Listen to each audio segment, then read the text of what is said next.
Hi friends, welcome to my channel మైజెన్ వీడియోస్కి స్వాగతం. ఇవాళ హోమ్ కుకింగ్లో మీకు జొన్న రొట్టెలు. ఇవాళ లంచ్ జొన్న రొట్టెలు అనమాట. జొన్న రొట్టెలు విత్ వెజిటబుల్ కీమా కర్రీ. ముందుగా మీకు ఈ జొన్న రొట్టెలు చేయడం చూపిస్తాను. ఇవి పచ్చజొన్న పిండి అనమాట. పచ్చజొన్నల పిండిలో కాసిన్ని మెంతులు, కొంచెం మినపప్పు కలిపి పట్టించుకోవాలన్నమాట. ఆ లెక్క మీకు తర్వాత చెప్తాను. ఆ పిండి పచ్చజొన్న పిండితో చపాతి రొట్టెలు చాలా బాగుంటాయి, హెల్దీ కూడా. ఇప్పుడు అందరూ తింటున్నారు. డయాబెటీస్ ఉన్న వాళ్ళు తింటున్నారు, లేని వాళ్ళు తింటున్నారు. మంచి డైటింగ్ ఫుడ్ అనమాట. చూడండి, నేను ఒక 2 కప్పుల పిండి తీసుకున్నాను.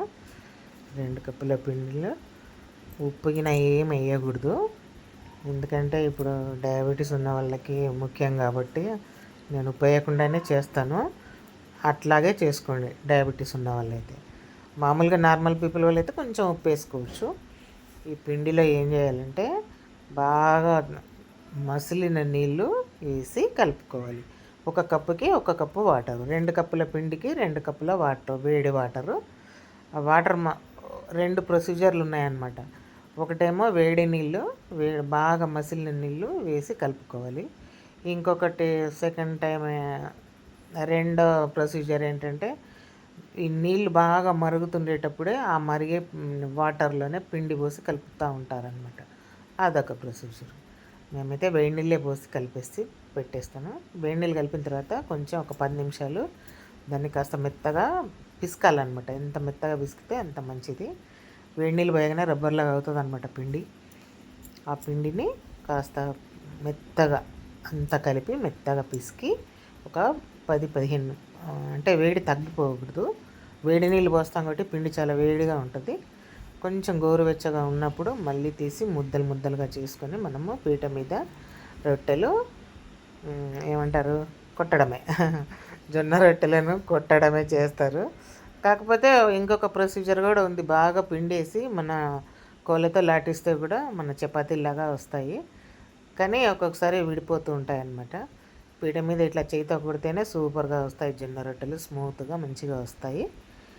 చూడండి, ఇప్పుడు మన పిండి కాసేపు నానిన తర్వాత మంచిగా మంచిగా స్మూత్గా అవుద్ది. ఇవన్నీ ఒక 3 చపాతీలు అవుతాయి అంతే. 2 కప్పుల పిండి కదా, 3 రొట్టెలే అవుతాయి. తీసి పిండి అద్దుకొని ఇట్లా పీట మీద చేసుకోవాలన్నమాట. సూపర్గా వస్తాయి పీట మీద చేతితో కొట్టి. కొందరేమో ఇంకొక ప్రొసీజర్తో పీట మీద కోళ్ళతో లాటిస్తారనమాట. అవి కూడా బాగానే వస్తాయి, కొంచెం టైం తీసుకుంటుంది. అట్లా కూడా చేయొచ్చు. ఆ ప్రొసీజర్ ఇంకొకసారి చేసి చూపిస్తాను. ఇప్పుడైతే నేను పీట మీదనే కొట్టి చూపిస్తున్నా. చూడండి, సూపర్గా వస్తాయి. ఎంత పెద్దగా అయినా కొట్టచ్చు ఈ రొట్టె. పీట పెద్దగా ఉండాలి. ఎంత పెద్ద పీట ఉంటే అంత పెద్ద రొట్టె వస్తుంది. ఇంకొకటి ప్లస్ పెంక కూడా పెద్దగా ఉండాలన్నమాట. పెంక పెద్దగా ఉంటే, పెంక ఎంత పెద్దగా ఉందో అంత పెద్దగా మనం ఈ జొన్న రొట్టె చేసుకొని కాల్చుకోవచ్చు. సూపర్గా వస్తాయి అన్నమాట. ఈ పీట చిన్నగా ఉంది కాబట్టి నేను చిన్నగానే చేశాను. చూడండి, కొడితేనే మంచిగా వస్తుంది అన్నమాట. రొట్టె స్మూత్గా వస్తుంది. కొంచెం జాగ్రత్త, పిండి కాస్త మెత్తగా అయింది, అంటుకుంటుంది అనమాట చేతికి. పిండి అద్దుకుంటూ కొట్టాలి, బాగా వస్తుంది. అవన్నీ చేసుకొని నిదానంగా పెంక మీద వేసి కాల్చి తీసి పక్కకు పెట్టుకోవాలి. పెట్టుకుంటే వాటర్ ఒక సైడు, మనం పిండి ఎక్కువ పెట్టిన సైడు వాటర్, వేడి నీళ్ళు బట్టతో కానీ కాటన్తో కానీ అద్దాలి, లేకపోతే గంటతో కానీ స్పూన్తో కానీ మనం ఆయిల్ రాసినట్టు రాయాలన్నమాట. గోరువెచ్చని నీళ్ళు వేస్తే ఇంకా స్మూత్గా ఉంటుంది. రొట్టె కూడా మెత్తగా వస్తుంది అన్నమాట. ఈ పచ్చజొన్న పిండినే చాలా బాగుంటుంది. తెల్లజొన్న పిండి కొంచెం అదంత టేస్ట్ ఉండదు, కొంచెం దీనికంటే ఫైబర్ కాస్త తక్కువనే ఉంటుంది. ఈ పచ్చజొన్నల్లో ఫైబర్ ఉంటుంది. దీంట్లో ఇంకా ఎర్ర జొన్నలు కూడా ఉంటాయి అన్నమాట, రెడ్ కలర్లో ఉంటాయి. అవి ఒకసారి చూసాం మేము. Red, yellow, white.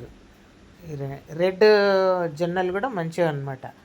Red, yellow 2 కలిపి పట్టించుకుంటే ఇంకా సూపరు. అవి 2 మంచి హెల్దీ అనమాట.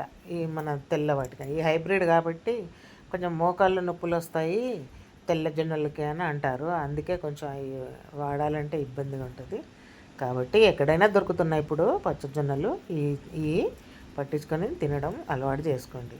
ఈ పచ్చజొన్నలు ఎట్లా పట్టించుకోవాలో నేను చెప్తాను తర్వాత. చూడండి మన రొట్టెలు రెడీ అయిపోయాయి. ఏం లేదు, 1 కేజీ పచ్చజొన్నలకి ఒక పావు కిలో, పావు కిలో కూడా ఎక్కువ అవుతాయి. ఒక 150 గ్రామ్స్ కలుపుకోవాలి మినపప్పు, ఒక 50 గ్రామ్స్ మెంతులు కలిపి పట్టించుకోవాలన్నమాట. పట్టించుకుంటే మనకు చపాతీ చేస్తే మంచిగా స్మూత్గా బాగా వస్తుంది. లేకపోతే ప్లెయిన్ జొన్న రొట్టెలు అయితే పగిలిపోతుంది అన్నమాట రొట్టె. కొంచెం మినపప్పు వేసి చేసుకున్నాం అనుకోండి, రొట్టె గోధుమ రొట్టెలాగా సూపర్గా వస్తుంది. చూడండి మన రొట్టెలు ready. Curry keema with mixed vegetable curry అనమాట. చూడండి గోధుమ రొట్టెలాగా మెత్తగా స్మూత్గా ఉంటుంది రొట్టె. చాలా బాగా వచ్చాయి. ఇవాళ చేశాను నేను. ఇవాళ లంచ్ మాకు పచ్చజొన్న రొట్టెలు. మీరు కూడా ఒకసారి టైం చూసుకొని ఇలా చేసుకొని తినండి. పచ్చజొన్నలు పిండి పట్టించుకుంటే ఓకే, నో ప్రాబ్లం. సూపర్ రొట్టెలు చేసుకొని తినొచ్చు. అప్పుడప్పుడు డైటింగ్, మనకి ఫుల్ డైటింగ్ అనమాట. ఏంటి, పచ్చజొన్నల రొట్టెలు విత్ ఏ కర్రీ అయినా బాగుంటుంది. నాన్ వెజ్ అయితే ఇంకా సూపర్ ఉంటుంది జొన్న రొట్టెలు. ఓకేనా? Thank you friends. హాయ్.